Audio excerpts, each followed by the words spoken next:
Shai. This is a vlog. I'm going to be recording me getting ready to go to work tonight. I'm going to be working 7 to 7. That's 7 p.m. to 7 a.m. Right now it is like 5:45. So I did my hair already. I don't know if I'm going to wear it out like this because I don't want any type of debris or dirt in my hair. So I want to reduce that. So I'll just like probably wrap it up into a bun or something like that. And then not to mention I will probably most likely be taking care of COVID patients. So right now I'm just straightening up the house. I'm gonna make up my bed and iron my uniform or throw it in the dryer and pack my lunch that I'm going to be having with me and just take you guys with me along the day. Working 12 hours a night can be very challenging to the body. Some tips that have helped me was being aware of how my body was adjusting to this change. When I first started working at night, I was very concerned about a few things. Was I going to gain weight? Am I going to have diet changes? Am I going to have any type of manifestations that are unwanted? So this made me very aware of what I was eating, my weight, and my circadian rhythm. I typically get about 5 to 6 hours of sleep at night. And so when I started working at nights, I didn't want that to change. Sleep is very, very important. It's important for healing purposes. It's our body's way of rejuvenating and giving us energy for the next day.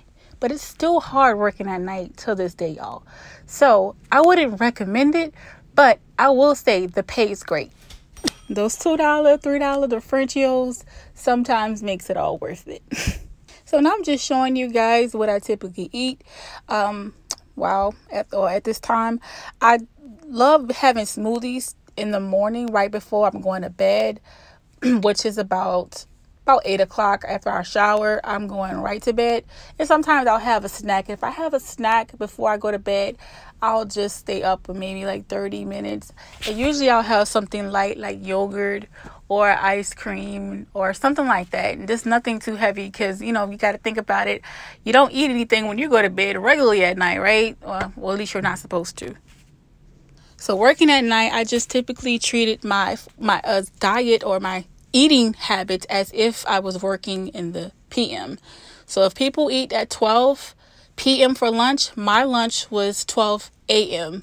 And that's how I pretty much got adapted to working at nights really quickly. So this is my lunch for the day, edamame and a vegan wrap. And I cannot leave home without my snacks. There are snack machines there at work, but they're not like these snacks.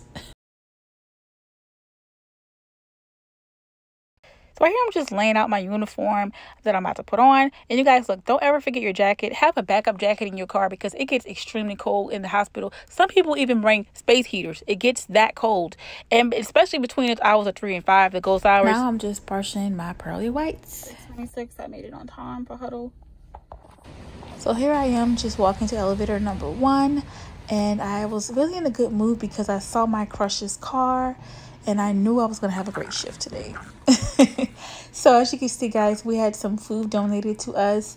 Sometimes we have food and snacks that get donated. Here I am getting my first dose of caffeine for the day by means of a nice herbal tea called Yerba Mate. Yes, this is better than coffee to me. I don't care what y'all say. It is better than coffee. It will keep you up 2 nights in a row. Okay, I'm just kidding. But drink responsible, people.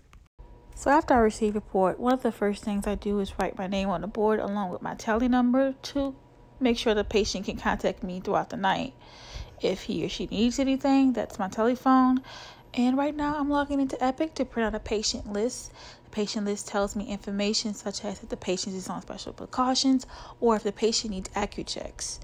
And that's important to know because we as the CNAs or PCTs are responsible for taking the ACCU-CHEKs. This is one of our mini closets or ply closets that we have on the unit. These are some gauze, some gloves, N95, gowns, masks, anything that you can name would be in this closet. And we have several closets once again. And one thing that helped me to remember was that I would video record all of the closets and just go home and look at them. That's how I learned. This is a pure wick, and I'm just showing you guys. It goes between the labia of the vagina. It's an external catheter, but I don't really like those, y'all, because they're not really effective. They come out They move around. So this is one of our second closets that we have on the unit. We have gowns. We have, what do we have there? Tube. Typically, CNAs don't really go in this closet. We have a lot of breathing equipment or breathing related medical supplies here. We have masks. We have oxygen tanks. Yes. And so we have another closet of ours, and this closet has some of the same stuff that the first closet has, but because, oh yeah, there's some blue pads, or some people say chucks, and it's a lot of the bed bath stuff, patient care stuff. And we have like a large unit, so we have two closets of the same stuff so that we won't have to walk back and forth to one end if we need something. That's just a weight machine or scale. But now a lot of the hospital beds are made with scales, so we don't really have that problem. Right now I'm about to get ready to do my vitals. A patient asked for some water and some snacks, so I'm gonna just make sure that the patient gets their snacks. There's some orange juice, butter, milk, popsicles. Well, we did have a lot of popsicles, graham crackers. We have also coffee and saltine crackers. So here I am using a dyno map.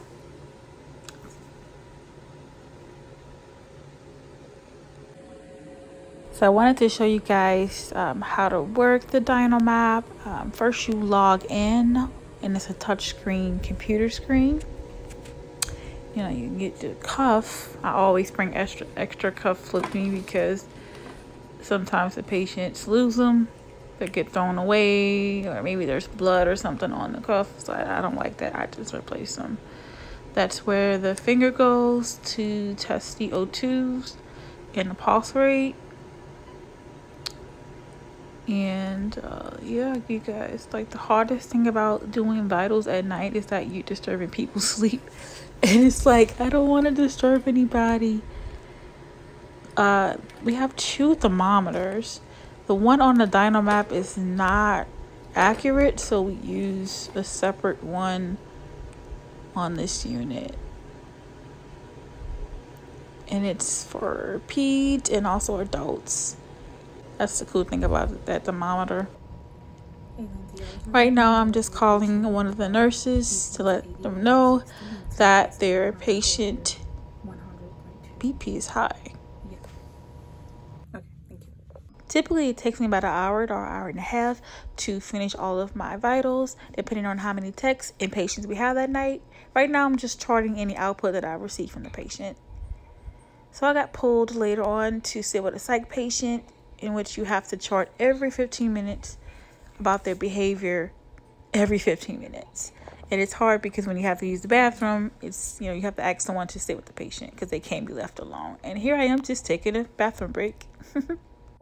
So one of my patients asked to get some snacks. You have to go downstairs to get the snacks, and I don't mind doing it, you know, why not? So I'm back on it is time for me to get all of my supplies for a glucose testing. I have about 5 patients out of 15 that need glucose testing. So that takes about 30 to 45 minutes depending on the patient. And so after that, all that sugar testing made me crave sugar. So I don't know if that donut is good or not, but I ate it and it was good. So the patients that need assistance are prioritized for bed baths. These are our orange and purple wipes. They're in a warmer right now. So I'm going to give a patient bath right now. And it's difficult sometimes because they refuse. Because, I mean, it's 3 o'clock in the morning. 4 o'clock in the morning most times. And I wouldn't want to be bothered either. But this is some of the things I need. I need the wipes. We usually use the purple ones the most, but the orange ones are for like homeless people. We get a lot of homeless patients. So yeah, I don't blame them. I'll be upset too. I got word that we're getting a new patient in, so I was just getting the room prepared. Now I'm just making a patient bag, which consists of mouthwash, toothbrush, socks, combs, lotion.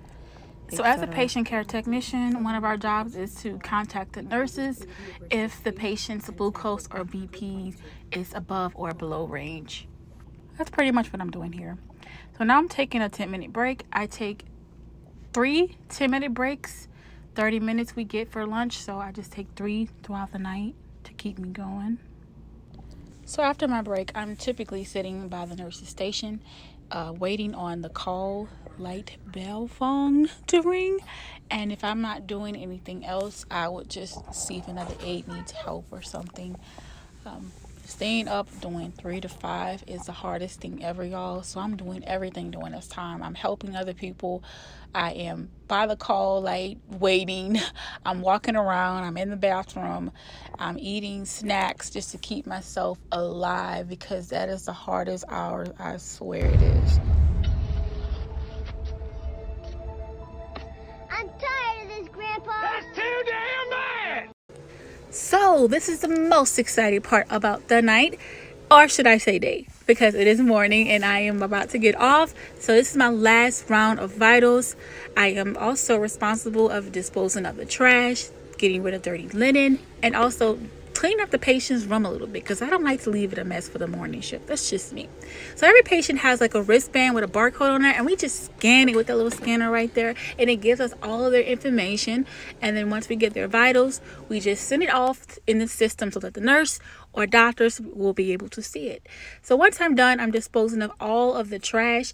The red trash bags are the biohazard bags that we use for the COVID patients, and the blue bags, which you'll see in a little bit, was the dirty linen closet. So guys, I'm excited to get off right now, because after the last rounds, I'm telling you, it takes a lot of energy from me.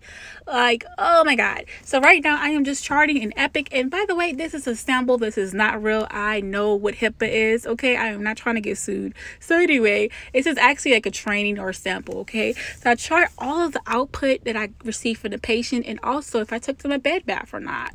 The Dynamat records and sends everything to the Epic system. The only thing I would have to input is the urine and stool output and bed baths. Right now, I'm like extremely tired, y'all. I'll be losing hope at this hour. But when I start seeing blue in the sky, I know I'll be all right. Give me one good reason not to quit my job right now. You need money. Give me one good reason I need money. To pay rent. Give me one good reason I need to pay rent. To have a roof over your head. Give me one good reason I need a roof over my head. So you don't die. Give me one good reason I... So fortunately, the person who was relieving me came on time, and I was able to give my report, and I am headed on home. I am so happy to go home at this time. I don't know why the lens is foggy, but I tell you what though, it fit my disposition. I felt so tired. Getting in elevator number 1 to get to elevator number 2 so I can get to my car and go home. The first thing I'm going to do when I go home is eat a little bit of yogurt and oatmeal, and then take a shower, just allowing time for that food to digest, you know. And then after I shower, I am headed to bed. Of course, brush my teeth and change my clothes and all that good stuff too. You get the point. I like working at nights because it's so quiet and less foot traffic. Let's face it, I think night shifts are created for introverted people like myself.